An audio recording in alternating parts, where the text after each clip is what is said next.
Well, we are so back. Chanler, hello.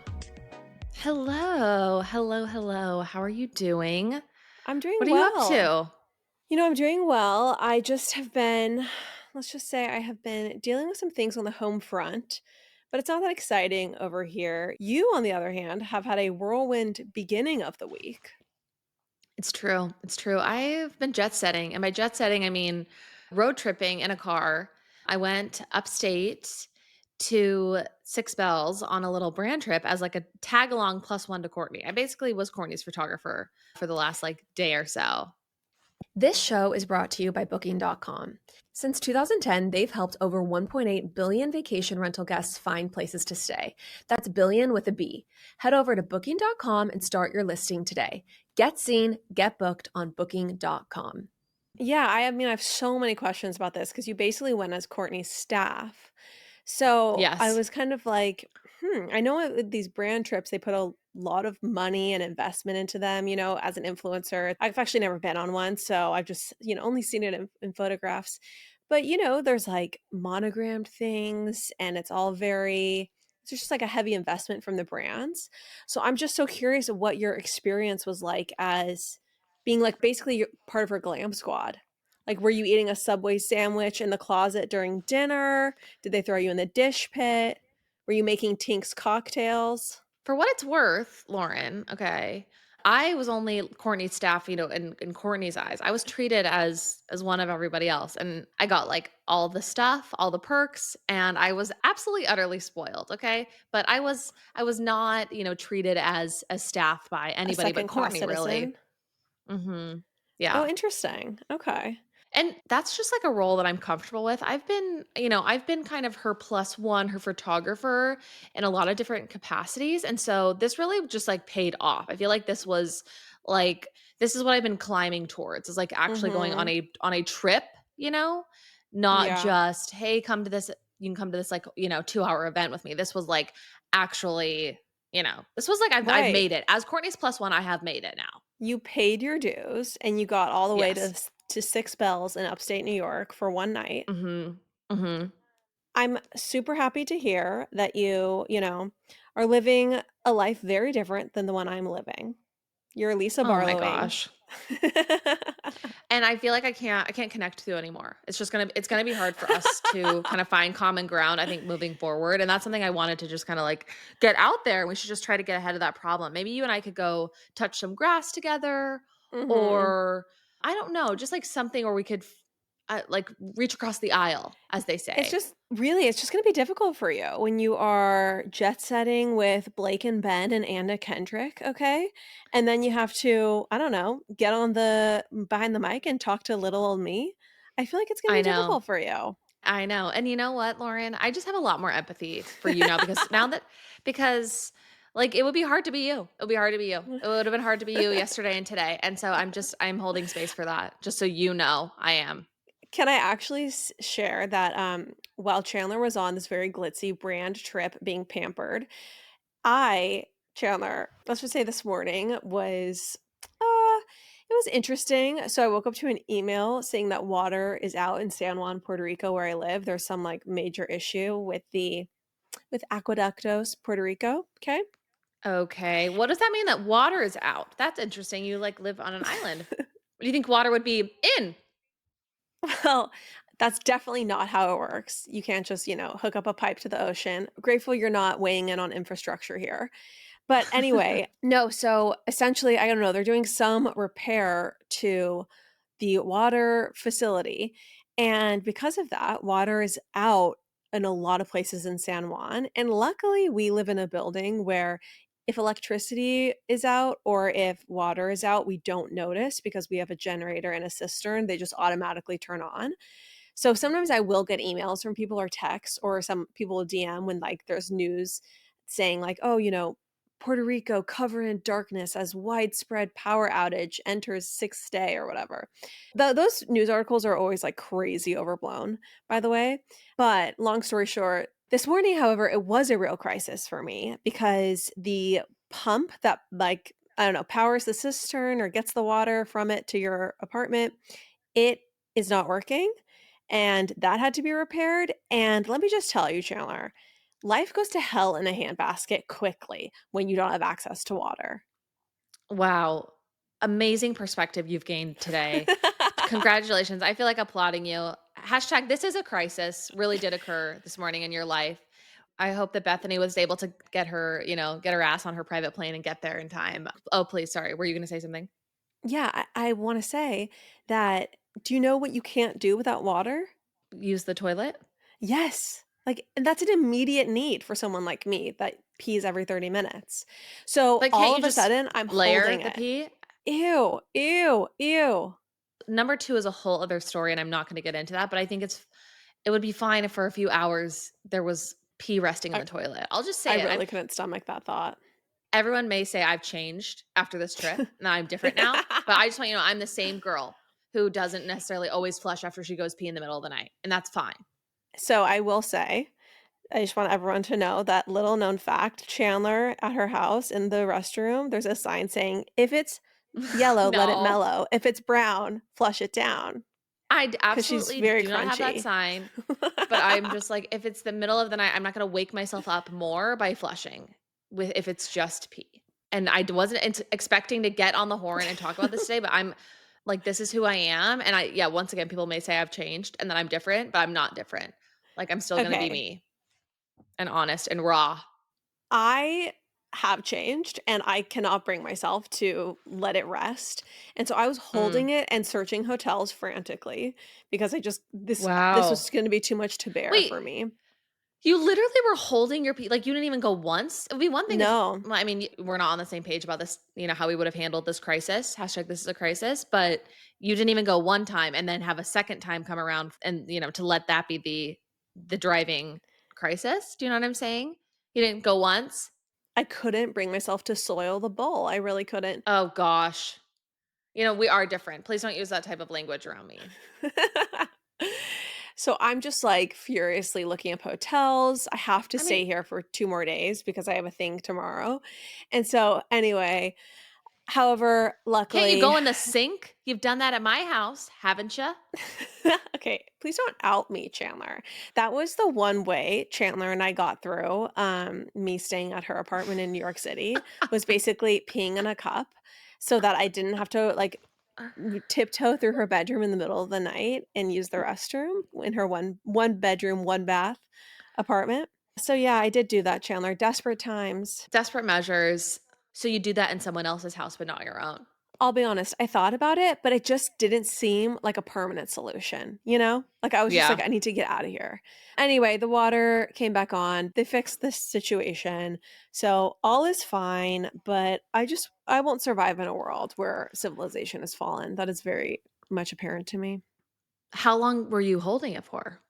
Like 45 minutes. Oh, wow. That's a lot for you. That's I know. absolutely a lot for you. Other than my water crisis, Chandler, I wanna share with you something that I came across for you while you were frolicking with influencers. You wanna hear this? Okay. Yeah. I'm just actually gonna send it to you. It's a very beautiful, I would say, allegory or poem you can read to Ben, your what you call him, your budget watchdog. Okay, because I came across some monetary wisdom that I think anyone who is listening to this, who maybe has a partner who keeps the purse strings tight, I think that this could be maybe an inspiring message. Okay, Please play it for me. unfortunately, it's just text across a picture of 2 people speaking, and Oh. here's what it says. It says, "Many people work hard to earn money, save as much as possible, and avoid spending. What actually happens when we hoard money and don't let it flow? I've seen this many times. When people hoard money, something goes wrong. You get sick or end up paying for it. Money needs an Mm. outlet. It's like a pond. If there's no flow, the water gets bad. Money must flow. You have to trust that once you let money go, it comes back. Without trust, you worry and doubt. Instead of attaching to your money, say, "Thank you for staying with me. Go bless the world and come back with your friends." The faster you let go, the faster it comes back. Oh my gosh. Is this not stunning? This this is unlocking everything for me, okay? Like, It's like money, guys, okay, I'm just like, I'm gonna go off right now. Is money, if you do not spend it, it's like poison. It's like bitterness and poison, like it will kill you if you let it build up right. too much. Like literally, if the higher your savings, the more poisoned you are by your own greed. Chandler, I think it's so true. I think that people who face money issues in their lives, genuinely, it can be potentially because they are saving too much. Okay, Yes. and they're Yeah. hoarding too much, and they're not trusting the money. They're not saying, "Go, I bless you," and just come back with your friends. They're not letting money flow freely. Like, talk about having an abundance mentality, you know? Yes. Yeah. This is exactly the logic I'm going to pose to Ben when I tell him that I did buy another 3 pairs of Levi's today. And you know what? Your money pond is not getting poisoned anymore. Okay. Exactly. I feel lighter. I feel less poisoned. I Mm-hmm. feel like my body's less inflamed now that this money has left me. Yes, Chandler, that's exactly right. Okay, and now that it's left you, the quicker it'll come back. Um, Mhm. let's move on though, because we actually have quite a bit of celebrity news that I'm excited to chat I with you about. know. Okay, please, let's get into it. Where do you wanna begin? Let's start with the Kristen Bell Dax Shepard anniversary post. So, Kristen Bell took to Instagram everyone over the weekend to commemorate her and Dax Shepard's 12th wedding anniversary. She shared a photo of her giving the actor a big bear hug while the two sat on their bed, and she captioned the photo, "Happy 12th wedding anniversary to the man who once said to me, 'I would never kill you. A lot of men have killed their wives at a certain point. Even though I'm heavily incentivized to kill you, I never would. Heart.'" The sentiments angered many commenters, as several pointed out that October is Domestic Violence Awareness Month. So here are a few comments. Someone says, "Just an FYI, posting this caption during Domestic Violence Awareness Month is unbelievably tone deaf. Please reconsider." Someone else said, "That's a wildly sad and insensitive thing to say considering it's Domestic Violence Awareness Month and thousands of women have died at the hands of a man they trusted." Another person said, "Kristen, there's no way you posted this during Domestic Violence Awareness Month." Okay, Chandler, please share your thoughts. Well, everyone, I have the perfect opinion on this caption, and I'm gonna be able to deliver a take on this that is 100% respectful and also non-serious and relatable. You're going to be able to please everyone here. You're going to be able to I'm make a gonna please joke. everyone. Yeah. Mhm. Yeah. No, here's my take. The caption is a little bit shocking, it's a little bit jarring, and I also wanna say, I just think that it is a little bit hard to keep track of, like, what months are for what things, Mhm. and so I guess I know that people are gonna say this is, like, it was really tone deaf of her to post this during that month. I think she didn't know it was that month. I Yeah. think if she had known, maybe she would have withheld, or Mhm. worked out a different caption, maybe took another 20 seconds to come up with something else. But I just think this is like a part of their brand of humor. They're like, they kind of do a little bit of it's a little bit Ryan and Blake, Oh, it's with like the so Ryan and Instagram Blake. jabs. So Mhm. I don't know. I'm actually just trying to be like a level-headed person, be like, is it a little bit too intense? Sure. Do I actually think that this is like moving the needle in the wrong direction when it comes to domestic violence? No. No. I mean, I think you said it best. You've never said that before. I know, You've well, it's never the said that first before in your time. whole damn life. You've never said that phrase. Everyone, let's just take a fucking minute. Well, that's Wow. because it just happened for the first time. Um Every month After is a 5 month for years something. of this podcast. Yeah, and also 30 years of life. So, think Yeah. about that. Wow. I've made it. I've made it in many ways over the last day or so. Mhm. No, I mean, as Chandler put it so aptly, every month is a month for something.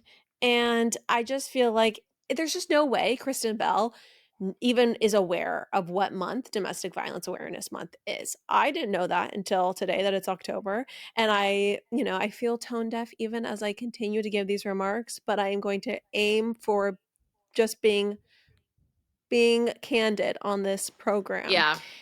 It's like people need to chill.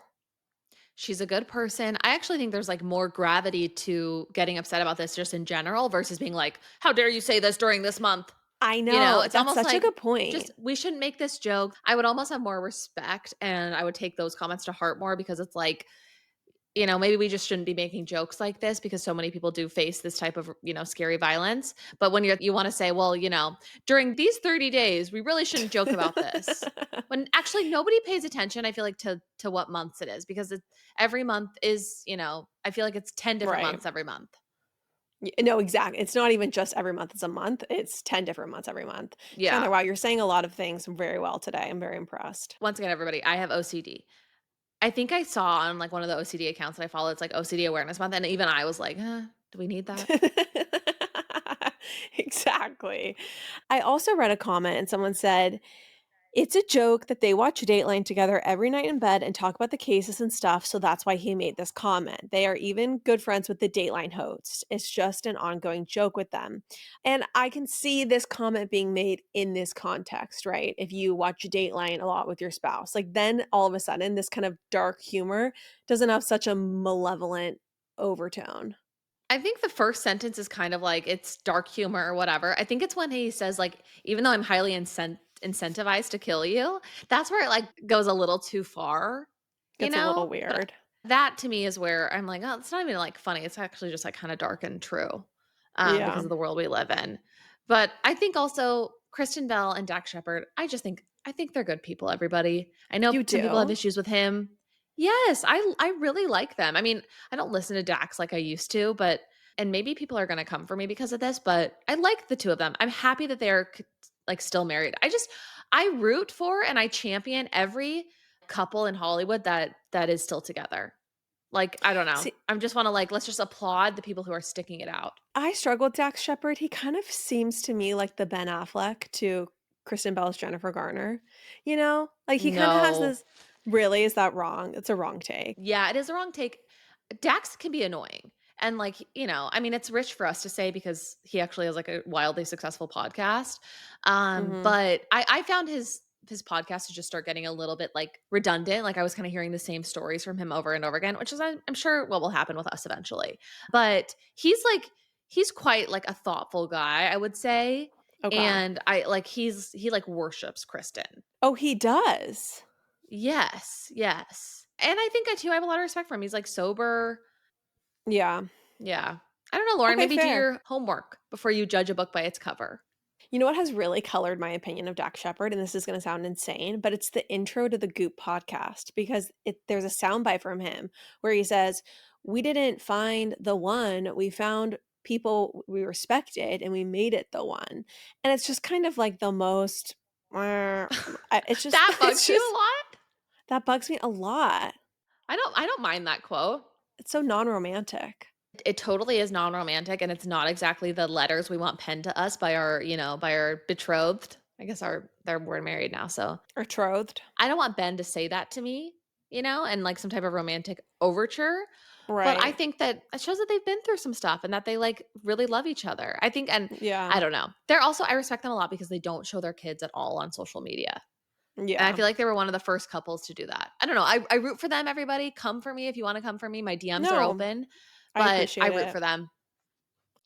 Okay, picture this. You have friends coming over for brunch. Everything's cute, the table's set, the candles are lit, the food is out, and the sun hits just right on your living room rug. And that's when you see it, a mysterious stain. That's exactly why I'm obsessed with the green mitt kit from Clean Safe Products. It makes keeping your fabrics fresh ridiculously easy. From carpets to couches to car seats, even the dry clean only materials. You just spray, wipe, rinse the mitt, and repeat.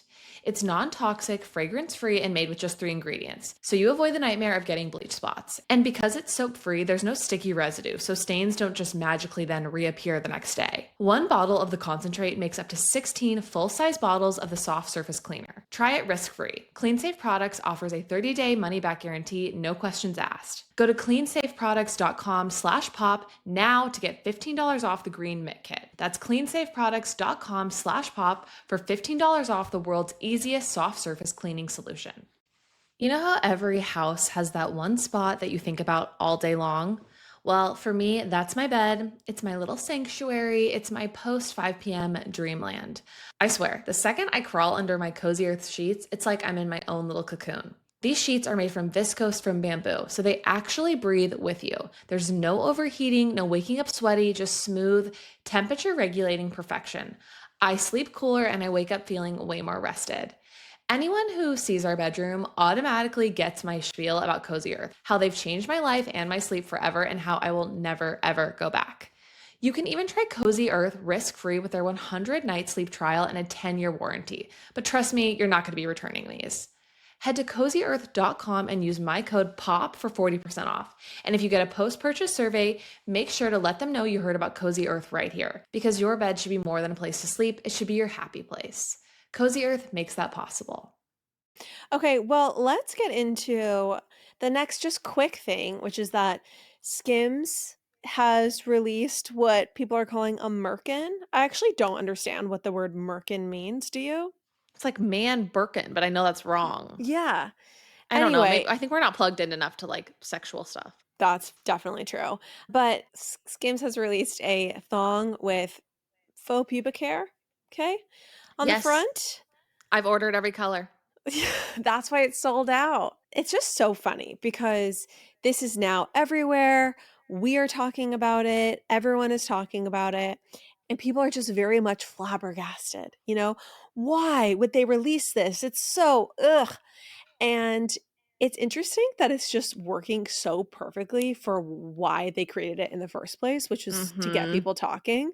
Like, I Right. have not heard a single person say, this is clearly a publicity product. Like, it's just meant to get the news cycle going, talking about Skims, keeping Skims super relevant. People are literally just falling into the trap. I think Skims just likes to push the envelope. They want to be provocative. Like, yeah, they want a publicity moment, but I really think with the brand and with what they put out, like they don't want to be safe. They don't want to play it safe. Like think about like Yeah. even the nipple bra. When I went to the Skims store within the last like 2 months, and that nipple bra is like for sale. Hmm. Well, okay, yeah, there is the nipple bra. There is also the crazy chin strap, which probably is also Yeah. still for sale. I personally think that this is just the equivalent of Goop's "This candle smells like my vagina." Yeah. You know? Which is kind of what brands do now. It's like have a provocative product moment, get people Mhm. talking about it, stay relevant, make a provocative statement, get people talking, have it sell out. Who knows how many Mhm. they actually made or when they just decided this is technically sold out, which I think makes it look like it's something that people really want, but really we have no idea how many people bought it.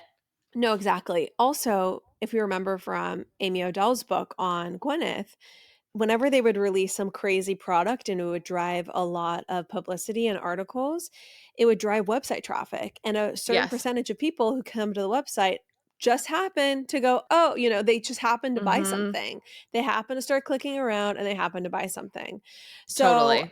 it's just a very classic like brand playbook. And it's hilarious to me that it seems like no one's picking up on that I mean, when they're talking I about just it. think guys, let's just like try to get less inflamed by the internet. Let's just try to keep our inflammation down and let's just Yeah. try to like ride the waves of provocative stuff happening and just let's get less inflamed, less up in arms, less mad, less commenty. Let's just take it easy. Let's take it easy. Okay, well, you know who's not taking it easy, Chandler, is Gwyneth, I because know. she gave an interview to British Vogue. And this is very interesting. So, we kind of discussed a little bit of this on the premium episode last week when she gave the quote about Timothy Chalamet and not knowing that he was dating Kylie Jenner. So, if you want to hear our take on that, you can listen to that episode. But I want to get into her addressing Amy Odell's book. So, she said that she did not read it, but that Brad did. Interesting to me that that happened.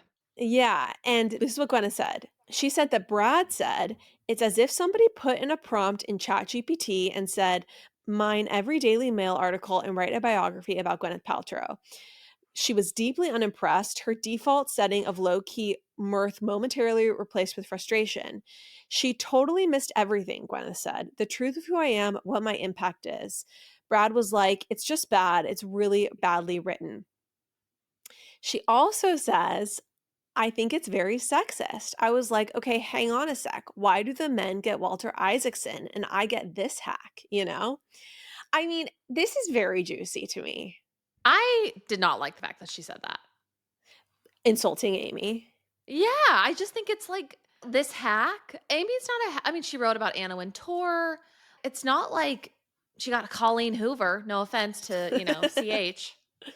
Well, okay, and also, I mean, Walter Isaacson wrote about Steve Jobs. He wrote about Leonardo da Vinci and Benjamin Franklin.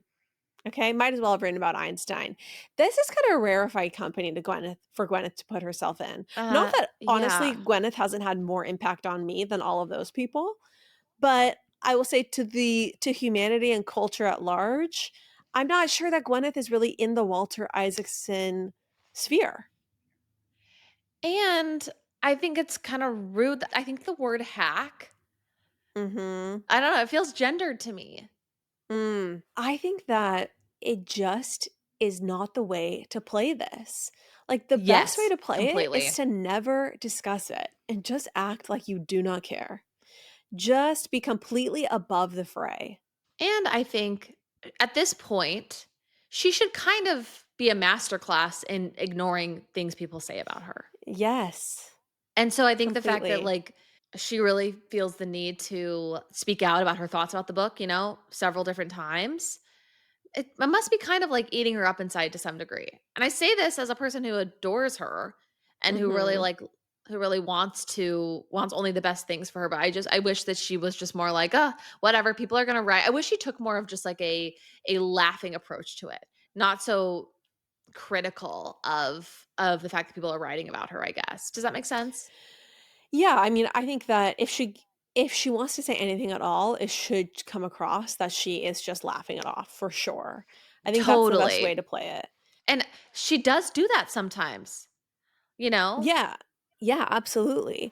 And it would have been so perfect if she had just been like, "Ugh, maybe I'll read it someday. I'm not sure I like to know what people have to say." You know what I mean? Just kind of was just kind of Like, whatever, blasé about it, or had some joke in the can about it. I could see her saying, "Ugh, I literally don't have time in the day to give a shit about what people are writing about me, whether it's in the Daily Mail or a biography." Like a Mhm. well-placed curse word and a kind of, laughing it off remark, I think would have been the perfect way to just approach this. And you know what? I read the book. I didn't think that, like, it wasn't just like the most unflattering portrait of Gwyneth ever. Like I don't know. It I feel wasn't, I but I think that, like, I will say in Gwen's defense, I completely believe that Amy had it out for her and was grasping at straws to try to make her look bad.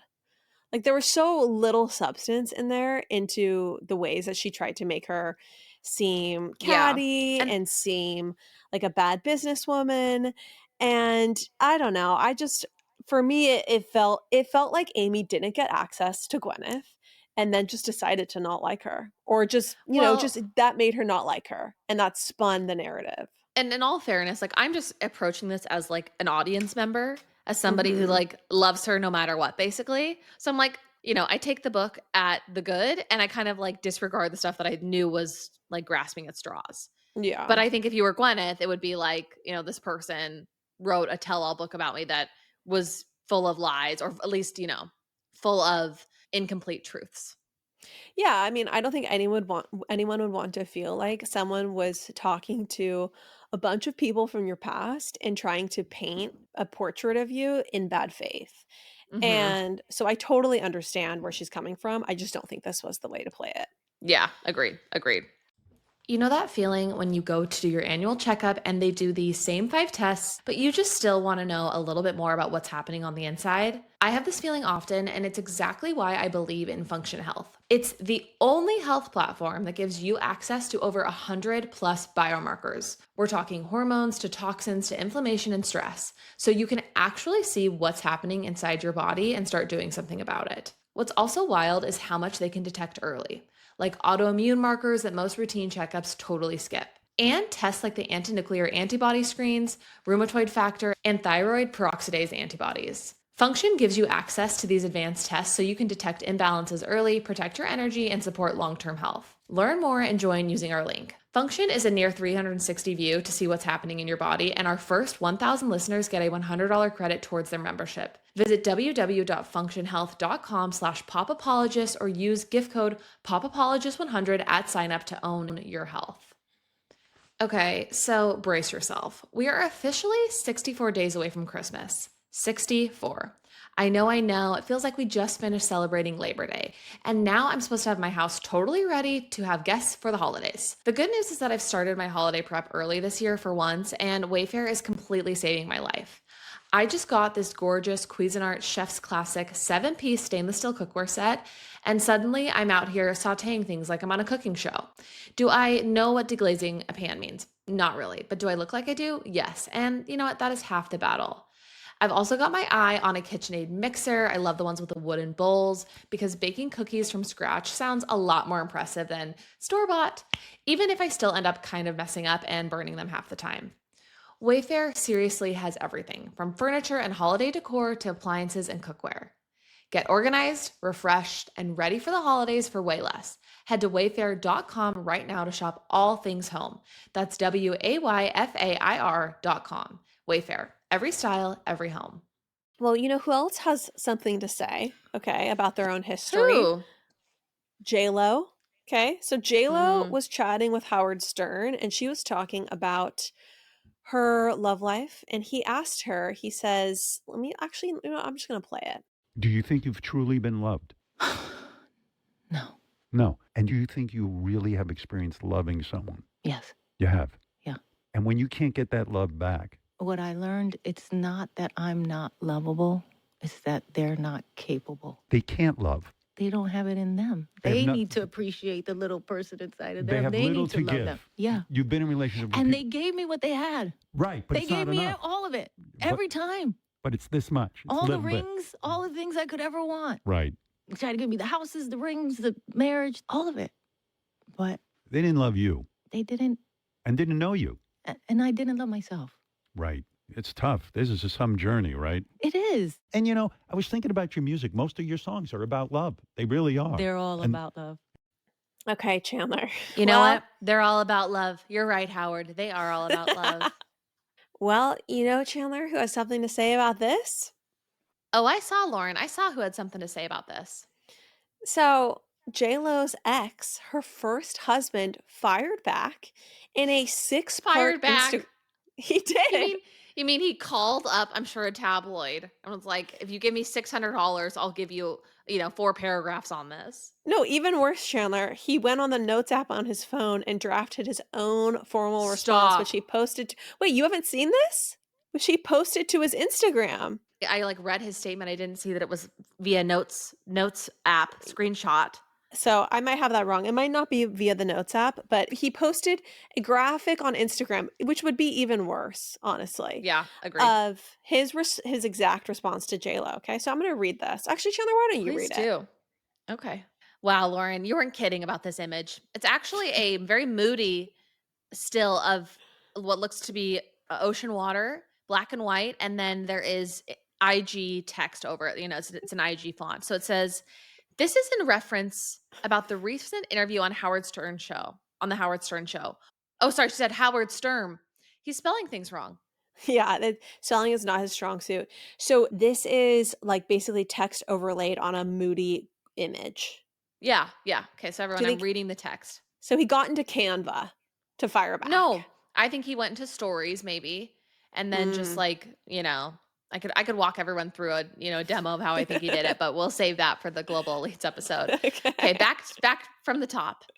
This is in reference about the recent interview on the Howard Stern show, misspelled, where my ex-wife, in quotes, Jennifer Lopez, aka J.Lo, said that she, quote, never been loved or capable. Ha ha ha, ... Let me just say, stop putting us down. Stop putting me down with your victim card. The problem is not us. Sorry, the problem, it's not us, not me. The problem, it's you, capitalized you. There's a lot of miscellaneous capitalization. You, the one who couldn't keep it in your pants, capital your. You have been loved few times. You have been married 4 times and have had countless relationships in between. You have had good relationships, ... Me, for example. I was even loved. Whoa, guys, it's kind of hard to read these sentences. I was in love with you. I'm not trying to make fun of this. I think English is their second language.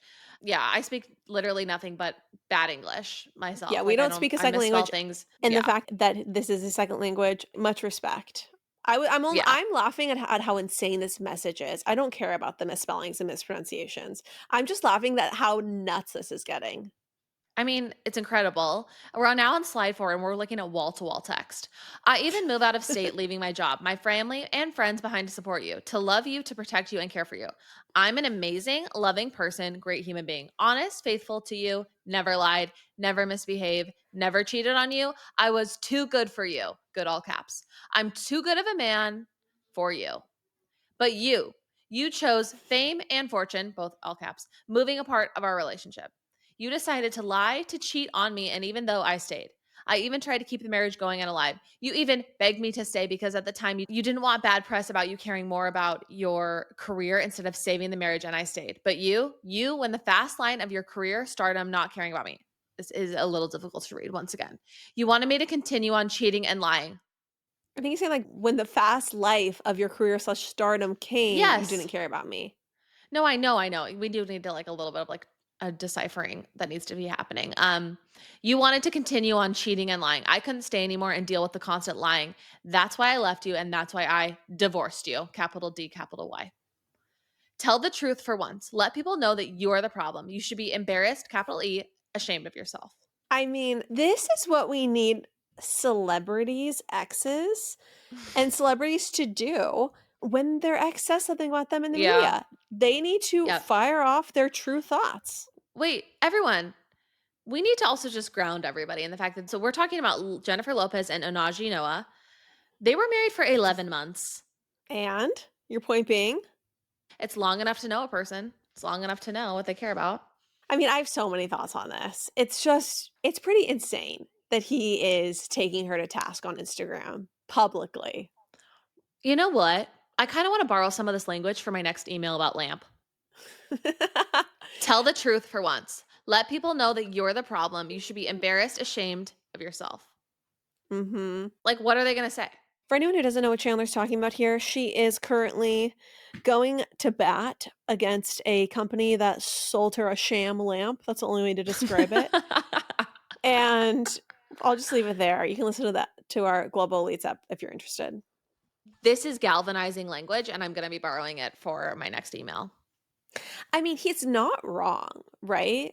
I started off reading this, like, because I hadn't read the actual Instagram post. I had just read, like, the copy that was in our outline. I was not really on his side, but now after seeing the arresting visuals and the dedication, like, in this Mhm. Instagram post, like, I'm fully on his side, and I stand with him. I stand with Onaji. I stand with Onaji too. I mean, if you look at his account, he is very ripped. And I think that if she had stayed with him, If you look he- at his account, he's very ripped. I'm just saying that she would have a wonderful, hot partner to this day who maybe she could have a loving family with. So, you know what? Now this guy is a personal trainer and he's on OnlyFans. So clearly, he did not make out well in the divorce from their No. 11-month marriage. And I feel for the dude. What if he genuinely loved her? Let's be real. If he genuinely loved her, it was like a wholesome, real relationship, and she kicked him to the curb when fame and Right. fortune came her way. That's a pretty shitty thing to do. And Yeah. cheated on him. I know the cheating is pretty crazy. But I want to see how long they were together. How long were Okay, so it was only a 2-year relationship. They met in Mhm. 1996. The divorce was finalized in 1998. There is a flip side of me that's like, there should be a statute of limitations on like how far an ex is in the past for when he can make these, public statements against you. I mean, I think J.Lo also cheated on her next husband after that. Really? Chris Judd. I guess I'm Mm, doing some more research. We should do a J.Lo deep dive. yeah. We should do a J.Lo deep Wow. dive and discuss all of her paramours. I feel like let's get to the bottom of this. Like I Yeah. would like to know for myself, I would like my own personal testimony, if you will, of like J.Lo and like her love life. Like, was she wronged or is she the issue? Was she wronged or was she in was she in the wrong? Were you silent? Or are you silenced? Mhm. Yep. Mhm. hmm Anyway, okay, well, you know who will not be silenced, Chandler? I'm really crushing the segues this week, I think. You are like Um on freaking fire. Trying to like, I know I've been cussing a lot, but I don't like saying freaking. Lauren, I you're know, on fire with the segues. it's very juvenile. Okay, freaking John Stamos, okay, has Oh, ripped yes. into Lori Loughlin's ex, Massimo Giannulli. I don't know how to pronounce that. Has called him a terrible narcissist. So John Mhm. Stamos blasted Lori Loughlin's ex on a recent episode of the Good Guys podcast, declaring, "I will never talk to him again." So he said, "I'm just heartbroken for her right now. She's just devastated." For anyone who is unaware, Lori and Massimo are getting a divorce. The rumors are that she found some stuff in his cell phone and he Mm. cheated. So John said on the podcast, she's just devastated for a girl who has lived her life really well, a good person, a good mother, a good wife. I know all of this for a fact. To be thrown into now this separation and exploding, blowing up of her family in this way, I just hate to see her go through this. I really do. He also says on the show that basically that the entire college cheating scandal was Massimo's doing and that Yeah, he yeah, makes it sound like she had no idea what was going on. yeah. Well, he served 5 months and she served 2 months, so that shows that he had, more knowledge of what was happening. Yeah, fair. I mean, if you go Mhm. to prison with your spouse, you go to prison because of, like, something that you guys were, in it together on, and then he cheats on you after that, like, ugh, I don't know, man. Yeah, I mean, I also think that you gotta be pretty bad for a celebrity to be calling you a terrible narcissist on a public podcast. Lauren, I think that is the biggest indicator here. It's like celebrities, I feel like they kind of like there's like a code of like we're not going to talk bad about other celebrities. Like even look at like the Selena and Haley thing. Like we're going to try to dance around it, whatever. Mhm. I'm just pulling examples out of my ass. But this is literally him saying this guy's a narcissist, like burning the bridge, calling Mhm. him fully out. And I mean, he must have done some really bad stuff. And yeah, I mean, is He John Stamos married? Could they ever get together? He's probably So a married. lot of people wanna know that. He is married. John Stamos is married, and he basically said that she was just always so nice and so kind, and basically was like she was just, like, too nice of a person. He was kinda more into edgy girls, is basically Mhm. what he said. And he said that, like, if you talk to her about her time in prison, she's just like, "Yeah, I met some wonderful women, we have a book club." Like, she's very just, like, a wholesome person. Yeah. It is interesting that he's spending a lot of time on this podcast talking about this other person, like her. Yeah, well, he was just asked about it. It was like a 20-minute segment and an otherwise, Okay. long interview. I will say I have a few thoughts. One is that I think that this guy literally looks like a cartoon character of the bad guy, of a villain. And I don't know, like, he's a super, super wealthy businessman, apparently. Like, Lori, clearly her picker was off with him. But the other thing I will say is I think it's hard for me to believe that she was so in the dark. Like, the idea that Olivia Jade got accepted to USC and was on their rowing team, like, you'd have to be pretty checked out as a parent to not be a little befuddled, when Olivia's like, "Hey, we need to go get we need to go get some rows." What do they call them? I don't know, like oars? Yeah. "We need to go to the ore shop, mom." Like, aren't you gonna ask why, Olivia? Right, right, right. Well, I mean, she went to prison for 2 months. And those celebrity lawyers they could have done she really didn't have a lot to do with it. Like they could have gotten her a much, less humiliating punishment. I was thinking though, 2 months is about the perfect amount of time to go to prison. Not that anyone should want to go to prison, and I hope I never No, but it's do. true. It's like tone up. You just kinda get a full digital detox. Digital You detox. you get to, I think, get some real perspective on how good you have Mhm. it. Yeah. Any dinner party you go to for the rest of your life, conversation gets a little stale, okay, you Totally. feel I like you mean, don't have much to talk about, you can be like, "Hey, let's do a little AMA from when I was in prison. I know, crazy." do you come back with like a little bit of like a lesbian edge too? I don't know. I know. I mean, it would be really good for this show if I spent a little time behind bars just to tell the tale. Literally, Lauren, I don't know though. After the morning that you had today, I don't know that you'd last more than 90 seconds. If I knew that it was only for 2 months, I would really just look at it as, like, an interesting life experience that it's like Mm, literally Chandler, you can get your highlights, you can get your Botox, just get your nails off. So you go in and you're still gonna look good when you come out. 2 I mean, months you is know how often nothing. I like to get my hair done. That would feel like an eternity. That would be castaway level for me. That is true. Okay. Well, Okay. one of my favorite fall rituals, Chandler, is walking into a department store and seeing all of the beautiful merchandise lined up. I love seeing the new fall coats. I love seeing the boots. It's just like I'm in a candy store. And in Puerto Rico, we have an incredible Macy's near our house. I love going there because I can stock up on some of my favorite essentials at an incredible price. They have Calvin Klein, they have Ralph Lauren, they have so many brands we love, Free People, and the prices are not as expensive as people would think. It's always a deal, there's always some sort of sale. Macy's is kind of like a one-stop shop. They have shoes, they have clothing, they have accessories, they have like homeware. They have kids' You can clothes. literally get it all. And it's a little bit better than going online because you can just like see everything in person and decide what you want. You guys, you got to go to your local Macy's. They have all the 2025 trends. They have Weekend in the Country, the new boho, statement luxury, so much more. I recommend checking out some of the romantic dresses and looks from Rachel Roy. Also, they have great leather pieces from Donna Karan and Coach. And Karl Lagerfeld. Animal print is really big, everyone. Right now, it's a huge trend, and I find that they have so many great options. If you want a little just kind of like wild print to mix up your fall fashion, they have great options from Steve Madden, Vince Camuto, Sam Edelman, DV by Dolce Vita. So if you're ready to upgrade your fall vibe, head to Macy's online or in store and check out the fall fashion guide. Your new favorite look is probably waiting there. This episode of Pop Apologists is brought to you by Booking.com. Booking.com is such a popular app amongst my traveler friends. And honestly, if you have a vacation rental, this is the site for you. Since 2010, Booking.com has helped over 1.8 billion vacation rental guests find places to stay. And let me just emphasize that I said billion with a B. But here's the thing. Most vacation rental hosts don't even realize they can list their properties on Booking.com. And if you're not on the platform, your rental is basically invisible to millions of Booking.com travelers worldwide. After all, they can't book what they can't see, right?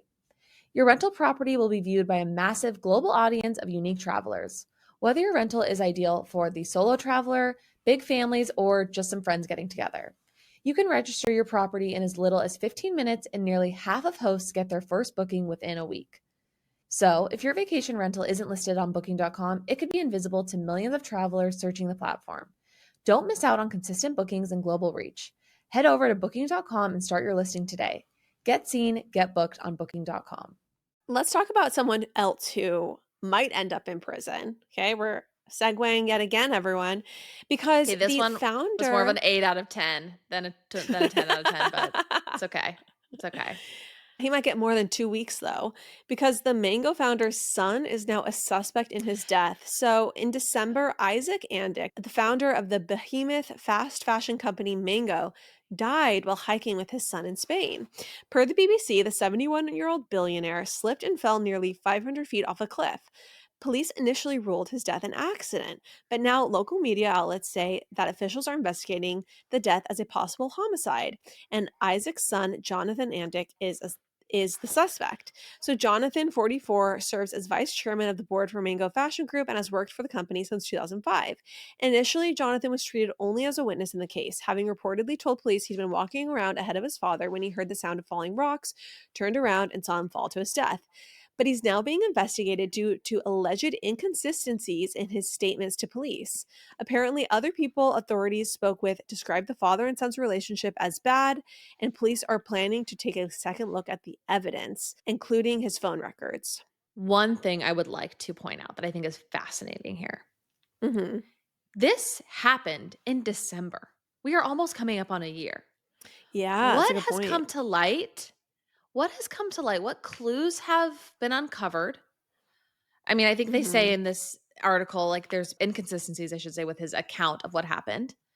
But like in theory, it was just the two of them on this hike. So what has come to light that makes them a year later, 6, 9 months later, dubbing the son as a suspect, which like they wouldn't do that unless they had some pretty compelling evidence, right? Yeah. I'm ready. I'm ready for the miniseries, the limited, 3 episode documentary. I just also want to take a quick moment to ground us in how this is pretty rare, right? To like fall to your death hiking. It's not like when someone's like, "Hey, I'm going on a hike." You're panicked. Okay, don't fall. Be careful. I mean, obviously, there are dangers in the natural world, but this is a pretty freak accident. And it's kind of Yes. coincidental that it happened to a billionaire with a lot to leave the Mhm. person he was hiking with. Yeah, I mean, it's like a freak accident. Yeah. And it's a little bit of a situation where it's kind of like Occam's razor. Like, does it make more sense that the air would push the I don't know what the word is, the benefactor off the cliff if they had a The bad king? relationship? I don't know. Or is Yeah. it more likely that he slipped and fell? It's really sad. It's horrible. It's sad. I should have a more Yeah. morose tone. It's really sad. It's also just very kind of grim. Like you think about these families where there's all this money and like it's like this dynasty and just like how money corrupts, which is why you need to be spending all your money at all times. Chandler, not only do you run the risk of the pond growing poisoned, okay, by the sitting water of the money unspent, but also the people who, would potentially want it in the case of your death, whether it's a Yes. Dax Shepard and Kristen Bell's estate or your son, if you're the founder of Uh-huh. Mango. Also, it reminds me of the line, "I had a dream my daughter killed me for the money. She thinks I left them in the will." You have to Mm. realize when you're in that position, like, that probably becomes some sort of weird fear you start having. Yes, Like, absolutely. Like your inner circle gets closer and closer because it's like Succession, Game of Thrones shit. well, well, some people are incentivized literally to kill you. Yeah. Yeah. It's Lauren, scary. this is a scary thought. We need to move on to a slightly more uplifting Well, topic before we sign off. Well, can I share? We're not even close to signing off. Have you watched the new Keira Knightley movie on Netflix? The Woman in Cabin 10? No, I have not, and I'm shocked if you did because that is a book that you would not be able to like last through, I Oh, should say. did you read the book? I didn't read the book, but I know it's a book I would never recommend to you because you'd text me after 5 pages and be like, "Oh, this is such a slog." Because you just had like scrolled on your phone for like the majority of the time that you were actually reading it. Well, I'm very titillated by like obviously like Succession style shows. I love to see luxury yachts. I love to watch rich people. It's one of my favorite things. Yeah, you Whether do. it's in real life or whether it's on television, it's just fun to behold. Anyway, long story short, I watched this movie at the recommendation of a friend, dear friend. Yeah. How was it? I think it's one of the dumbest movies I've ever seen. Yeah, I knew it. I knew it. I knew it. I mean, I'm not very good at watching stuff that's like not amazing. That sounds so annoying. I don't find bad TV to be just like enjoyable to like sit, and have on in the background. I don't want it on at all if it's going to be cringe. Well, a friend recommended it to me, so I just assumed it would get better. But the plot actually just gets worse. Like, it Yeah. actually just starts degrading and it becomes the most convoluted story that I just can't even begin to describe. Like, how much credulity is strained as you watch the plot of this movie unfold. And it's so shocking because it has Keira Knightley. It has, oh, who is that other actor? It has like a very stacked cast. Yeah. Just with any of those like kind of airport Hudson News books that become movies, it's pretty hard, I feel like, for them to be that good. Like they're making The Housemaid or The Housemaiden into a book Mm, into a movie. And yeah. I don't have high hopes. Did you read The Housemaid?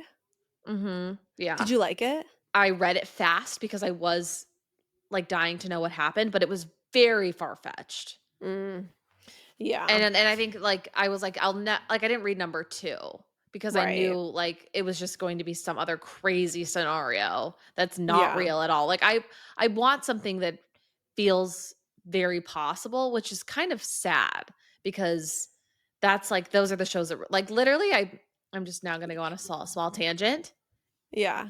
if I may. Like we just finished we watched Adolescence, which we talked about, Oh, I think yeah. privately, which felt very real and very possible and plausible, sadly. And then we just watched the show Task that was very good with Mark Ruffalo.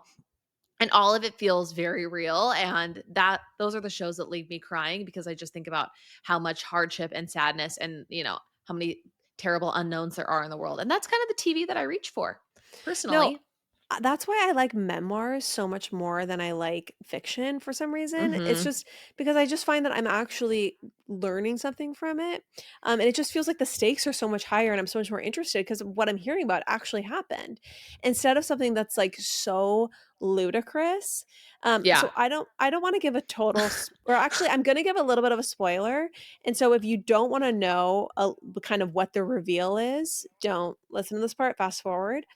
But in this movie, basically the plot is that this billionaire is dying of cancer and her husband, okay, this is so insane. He basically hires someone who he's found through facial recognition technology who looks just like her to impersonate her on this yacht cruise and then at a gala and sign over all of her assets to him instead of this charity that she's going to leave it to.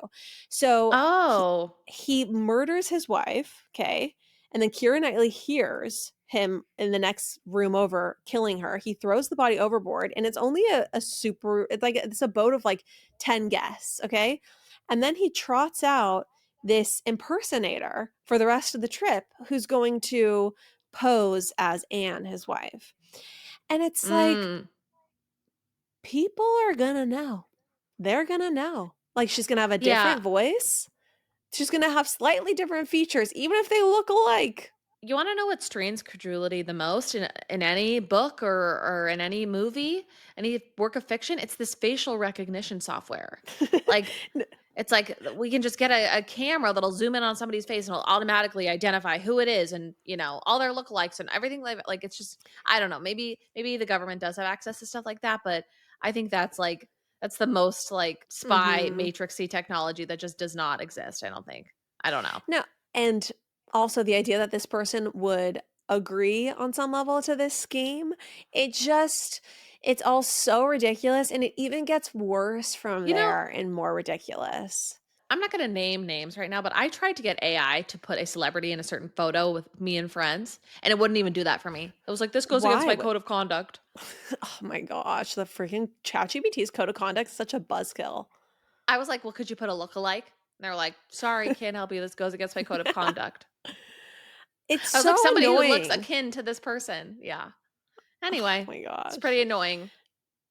Okay, let's discuss the heist everyone is talking about at the Louvre, Yes, yes. I wanna just walk everyone through this really quick because please. I saw a fascinating timeline, okay? Okay. Because you know how fast this happened, right, Lauren? 7 minutes. Okay, I'm gonna read it for everyone. Read it to everyone. 9:30 a.m. A truck with a mounted ladder arrives. So it's one of those trucks that like people use to paint or whatever, where it's like there's an arm and it extends and someone can be like standing in the little basket at the top. I think is what it's called. So 9:30, truck with a mounted ladder arrives. By 9:34, 4 minutes later, the thieves have broken into the gallery through the second floor window. Mhm. 4 minutes pass, the thieves have already left on two high-powered scooters. Okay? And the things that they've stolen, the cost is like essentially priceless. Like they can't even like really put a number on it because it's such valuable jewelry and items and like crowns. I guess one of the crowns was dropped on the way out, but one of them was taken. Yeah. So they stole the crown of Empress. Oh, no, they actually, this is what they dropped. They dropped the crown of Empress Eugenie. So that is still with us, thank goodness. But they stole, like you said, absolutely historical and priceless artifacts, these Mhm. incredible crowns and necklaces and earrings and brooches. I mean, it's pretty insane to look at these jewels and know that, like, when they were worn, it's not like today where you see diamonds everywhere and it's, Yeah, whatever, no. sparkle, sparkle. In the time that this was worn, even to see this would be so rare for a person. And to actually like wear it, it's just so wild. It's so much history contained in these jewels and it's so cool. And it is pretty insane that these have just been taken and they were able to take them so fast and right away on scooters. Scooters, lime scooters. Like, this doesn't say very good things about the French and their security. If this is what they got at the Louvre. I think that like these art heists happen all the time. Mm, And so this is one very interesting note about this, okay. which is that like the buyers are kind of arranged beforehand. It's not like this is like stolen and then it's like, let's go try to find somebody to buy this. It's like you found somebody who's interested in these pieces and then they like get a crew to like target Yeah. and carry it out. It's like national treasure. It's basically like hiring someone on the black market to steal for you and just at the highest level, I guess. And it is really insane because some comments were like, it's just going to be so sad that they're just going to break these down and kind of like sell the jewels Yeah. for parts. And I saw that comment as well. Someone was like, no, this is not how this works. Like, this is absolutely, they were paid to get these exact things by someone who wants Mhm. them. And what I think is crazy is there's definitely like an underworld. And I don't know if we've talked about it before on the show, but there's 100% an underworld of like super wealthy people in other countries. This would never happen in the US, obviously. So Yes, they'll have totally. like snow leopards in their home and Yeah, like like just a collection. crazy exotic. They'll have zoos. They will have just crazy things that are illegal in their possession. Well, Lauren, if you watch Chimp Crazy, you'll see that or Tiger King, like there's plenty of people have, illegal animals. You, Mhm. you should actually watch Chimp Crazy. I think that'll be fun to No, talk but about. Did you watch it? it's one thing if like some redneck has, an illegal animal in their backyard. It's a complete other thing when you are like living in some crazy house and you Yeah. have like a zoo of illegal animals like maintained by Yeah, like a totally. staff. That It's that is just like such an interesting world. yeah, it's very spooky and like, there's just obviously tiers of people who just play by a Mhm. completely different set of rules. No respect for the law. No respect for the law. Absolutely none. This is crazy, and I just, like, don't think this stuff is gonna be recovered. Like, No. I just saw this interesting infographic, and it showed, like, some of the biggest art things that have been stolen in the last, last few years, and, like, most of them haven't been recovered. I just don't understand how the security isn't at a place where within 20 seconds of a window being smashed, someone is there or like a team is there. This just seems pretty wild to me. Can we get, like, unsmashable glass? Many questions, Chandler, and few answers, sadly. I But this know. is, yeah, it definitely was wild. I will say the internet's take is pretty hilarious. Like people on the internet are very charmed by this heist, oddly. I mean, unfortunately, I think the crimes that we see, nowadays so often feel very just darker. This is definitely Yeah. sad and, it's wrong, but it's like harmless. No one died. There's no gun violence. Well, I think also someone was like in a world of crypto scams, like this is just so refreshing. Like this is just old school. This is in the real world of, just robbing a museum, which I did find to be quite comical. Okay. Yeah. Well, Chandler, speaking of crowns, I'm going to segue to other royalty Mm, because Prince Andrew is in hot water. And Page mm. Six has reported that Prince William plans to ban Prince Andrew from all aspects of royal life, including his coronation when he becomes king. And this is what's interesting. So King Charles has taken away Andrew's title. So now he's no longer a duke. He will always be a prince because he was the son of the queen, but apparently his dukedom is an honorary title and that was removed from him. And this was removed because of Virginia Giuffre's book, which Yes. her memoir, which is coming out posthumously, and a bunch of things have been revealed recently that just even more cast him in a bad light. Apparently, he sent her social security number and photo to his security and tried to dig up dirt on her in 2011 when some things were coming out about Jeffrey Epstein, and there's like emails between him and Jeffrey Epstein where he's saying that, he's kind of has his back or whatever. And so Prince Charles has kind of escalated. I don't know how to describe it, like the public disgrace of Prince Andrew Yeah. now to removing him completely from royal life, basically. And this news article is saying that Prince William is going to take it even further when he becomes king. This is an example of a time where I do believe the royal family does have some power to do some things, and I like to see them wield it. Can I just say though that to me this kind of feels like a big W for Prince Andrew, because it's like it's all the benefits, which is getting to live in a beautiful estate, horseback ride, get probably waited on by a staff, and none of the duty. Like, you don't gotta go to anything. They don't even want you there. If you wanna look at this with a glass half full mentality, I guess you can do that. I don't know why you would, but be my I just guest. don't think this is enough. I just think that it's I know, like I agree. It's not enough. It's not enough. It's totally not enough. But I would like him to be shunned. And you don't want him showing up at your charity hospital ribbon cutting. I Like, also sorry, I don't want that royal at my thing. I just also think that it's annoying that his life is just fully supported by the crown when he clearly was a sex offender. Like, it's just Yeah, that it to me, it's still just like it's punishment in name only and not any real punishment. It's like, okay, definitely. so people aren't going to call him the Duke anymore, and that's the worst that the royal family is willing to throw at him. Yeah. But were they ever gonna put one of their own in prison? I mean, I'm not even asking for prison. It's just like, can you evict him from royal housing? Can you just maybe he can go to work like the rest of the world? Yeah, he should have to have, like, an email job now. I mean, if he could even qualify. I know. It makes you wonder though. It's like, what does Prince Andrew have on Charles and William that they're not willing to like throw him out in the street? Or maybe they just honestly don't care. I just don't think they would do that. I just think that's, like, that's too much scandal. Then he's, like, a real Yeah. liability. I don't know. Yeah. Well, Sarah Ferguson has also lost her title, so she will henceforth be known not as the Duchess of, I think I forget what it was. Who Um, cares? who cares? But I would call that too little, too late, and Yeah. not exactly justice for Virginia. That's for sure. No, absolutely not. Very sad. Very sad. Okay, well, we got through quite a lot. Anything else you I want to chat know. about, Chan? Nothing else from my end. I'm just happy to be back ensconced with you, Lauren, back, on this podcast, doing what I love to do. And we will be back with another Global Elites on Friday. Love you guys. Thanks for listening. Bye. Bye.